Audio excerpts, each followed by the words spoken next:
বাংলাদেশের কুমিল্লার মুরাদনগরে রাতে দরজা ভেঙে ঘরে ঢুকে হিন্দু মহিলাকে শারীরিক নির্যাতনের ঘটনায় মূল অভিযুক্ত সহ 5 জনকে গ্রেপ্তার করল পুলিশ। জানা গেছে মূল অভিযুক্ত ফজর আলীকে গ্রেপ্তার করা হয়েছে সায়দাবাদ থেকে। অন্যদিকে ঘটনার সময় ভিডিও তুলে তা ভাইরাল করার অপরাধে গ্রেপ্তার করা হয়েছে আরও 4 জনকে।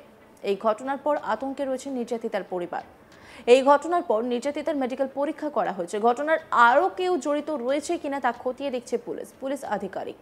তিনি কি বলছেন শুনবো। ভোর 5টার দিকে আমরা তাকে ঢাকা থেকে গ্রেপ্তার করেছি।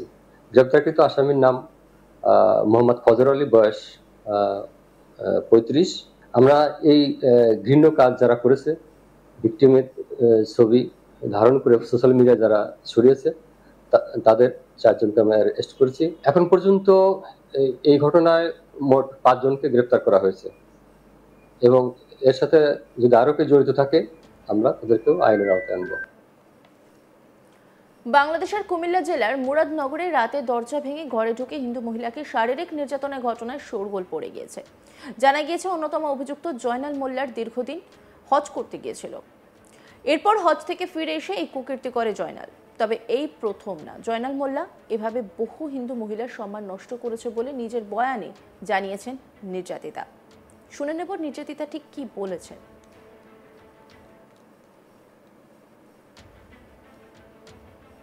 সে আমাদের একটা জামালা নিয়ে ওর কাছে আমরা গেছি, জয়নাল মোল্লার কাছে। যাওয়ার পরে আমার মার মোবাইল নাই, তো আমার নাম্বারটা ও নিছে, নিয়ে বলতেছে যে মামলার বিষয় ওইটা, যে মানে তখন আমারে বাগ্নি হিসাবে দেখতো, যে নাম্বারটা দেন, আপনি যেহেতু মোবাইল নাই, স্মার্টফোন নাই আপনার কাছে, দেন ওই নাম্বারে আমি মামলার বিষয়ে আপনার সাথে কথা বলবো, আমি আপনার কাগজ টাগজ পাঠাবো এইসব ব্যাপারে। তখন আস্তে আস্তে আমার লোক ফেসবুকে অ্যাড হইছে, আমার বড় ভাই বর্দা, ও আমার না করছে যে ওর সাথে কি লেগে অ্যাড হইছো তুমি, আমার অনেকেই আরো বলছে। তা আমি বলছি যে জামালাটার বিষয়ে ওর লোকে অ্যাড হইছি, অন্য কিছুই না। তখন আমি বিশ্বাস করছি না ও যে এত খারাপ, আমার ভাইয়ের তখনই আমার সাবধান করছে। তখন আস্তে ধীরে ও আমার মেসেজ লেখে, এটা এটা অনেক কিছু লেখে, ছবি দেয়, এটা আমি তখনও গুরুত্ব ভাবে নিছি না। আমি আমার মারে কই যে মা এগুলা কি, এবার তো আমার ছবি দেয়, এটা হেডা অনেক মেসেজ করে, সুন্দর সুন্দর মেসেজ লেখে। তখন ও মা বলতেছে আমার একদিন যে হ্যাঁ কিন্তু বা খারাপ লোক, হ্যাঁ থেকে তুমি আস্তে আস্তে সরে দাও, মেসেজও করো না, তো এত ফোনও দিও না, হ্যাঁ খারাপ মানুষ। যে আমি বলতেছি যে মা আমি যদি হ্যাঁ আমি বলি যে আপনার সাথে আমি আর কথা বলবো না, এগুলো দিয়ে দেন না বললেই হ্যাঁ আমার গালিগালাজ করে, ও মানে নোংরা কথা বলে বাড়িতে এসে হাজির হয়ে যাবে। তুমি তো দেখো একটা না একটা বাহানা দিয়ে আমরা বাড়িতে এসে পড়ি, তুমি তো জানো না। তো মা বলতেছে ঠিক আছে এখন ধৈর্য ধর, এখন কিছু বলিস না, তে খারাপ লোক, আমি তো তোর আগেই বলছিলাম। এরপরে এগুলা বলতে বলতে হঠাৎ একদিন বিদেশ চলে গেছে হজ করতে, হজ নাকি করব। তো হজ করতে গেছে, তখন আমার মা বলতেছে যে এখন মকা আছে, তুই তার ব্লক দিয়ে দে, তে খারাপ মানুষ, তে যখন 2-3 মাসের লেগে হজ করতে গেছে, এখন ব্লক দিয়ে দিলে এখন আর কিছু করতে পারবো না। তা আমরা যেহেতু হিন্দু, মান সম্মানের বই এতদিন সমাজের কারোর কাছে বলি নাই, বা হ্যাঁ ওই ভাই রহিম পারভেজ চেয়ারম্যান, বর্তমান চেয়ারম্যান, মাঝে কয়েকজন টুকটাক মানুষের কাছে আমরা বলছি, সবার কাছে বলি নাই, কারণ হিন্দু তো আমরা একটু ভয় পাই মান সম্মানের। তারপরে যখন আমার মা বলছে যে হ্যাঁ ব্লক দিয়ে দেয়, আমি ব্লক দিয়ে দিচ্ছি।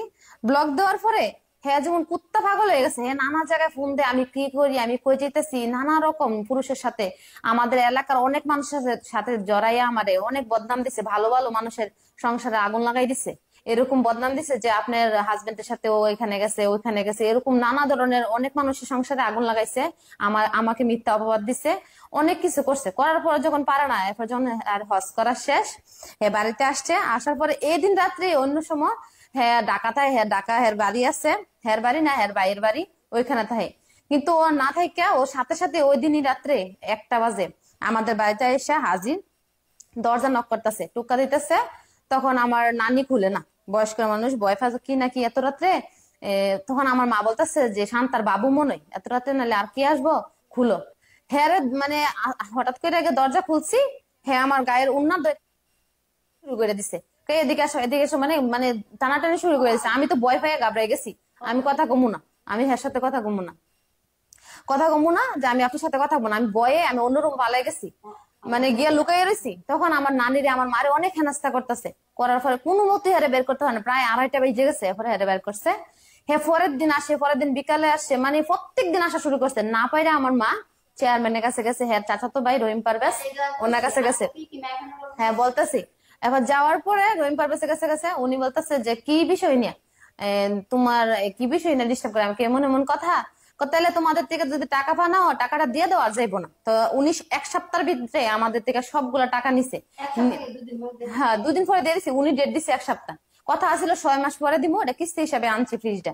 এখন নিচে দিয়ে দিয়েছে, তারপর হ্যাঁ আসা বন্ধ না, হ্যাঁ রাত দিন আমার এইভাবে ডিস্টার্ব করতেছে, অনেক রকম অপবাদ দেওয়ার চেষ্টা করতেছে, হ্যাঁ বন্ধ না। হ্যাঁ এমন একটা খারাপ মানুষ, হ্যাঁ বাজে নেশা করে, মানে কোনো ইয়ে নাই যে বাকি নাই, গ্রামের সব এলাকার মানুষ হ্যাঁ বয়ে কিছু বলতে পারে না।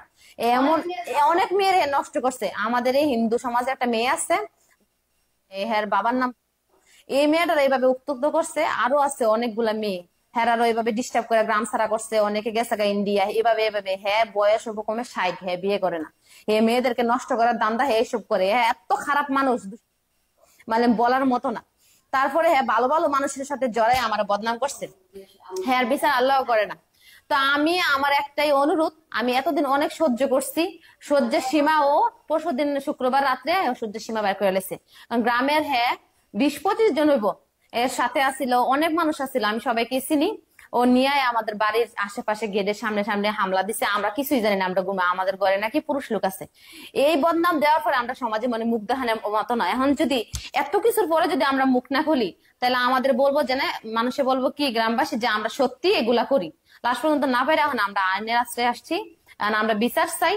এটার বিচার কি হ্যাঁ কঠিন বিচার হইতে হবে। এরপরে যদি কোনো কিছু ক্ষতিও আমার ফুলারে কইছে কিডন্যাপ করে নিবো, আমার বাইরের কাছে ফোন দে আমারে কিডন্যাপ করবো, আমার পার্লার ভাঙবো, আমার বাড়ি ভাঙবো, সবকিছু করবো। যদি এরপরে কোনো কিছু হয়, এর লেগে দাঁড়িয়ে থাকবো জয়নাল মোল্লা, বিএনপির নেতা জয়নাল মোল্লা, আর কেউ না। এর পিছে আরো অনেক মানুষ আছে, হেরই নাম কইলাম কারণ হেরা সরাসরি আসে নাই, হে আসছে তার লেগে হের নাম বলছি।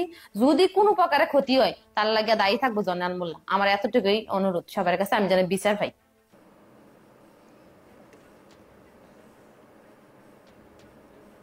শুনলেন তো, অভিযুক্ত জয়নাল মোল্লা কিন্তু বাংলাদেশের একটি রাজনৈতিক নেতা। খালেদা জিয়া থেকে শুরু করে বহু শীর্ষ নেতা নেত্রীর সঙ্গে তার ছবি রয়েছে সোশ্যাল মিডিয়া অ্যাকাউন্টে। তবে রাজনৈতিক প্রভাব থাকায় প্রতিবারই অপরাধ সংগঠিত করার পরও ছাড় পেয়ে গিয়েছে সে। এমনকি প্রতি ক্ষেত্রে আবার থানায় অভিযোগও দায়ের হয়নি। প্রসঙ্গত বৃহস্পতিবার 26শে জুন ঘটনাটি ঘটেছে স্থানীয় সময় রাত 10টার দিকে।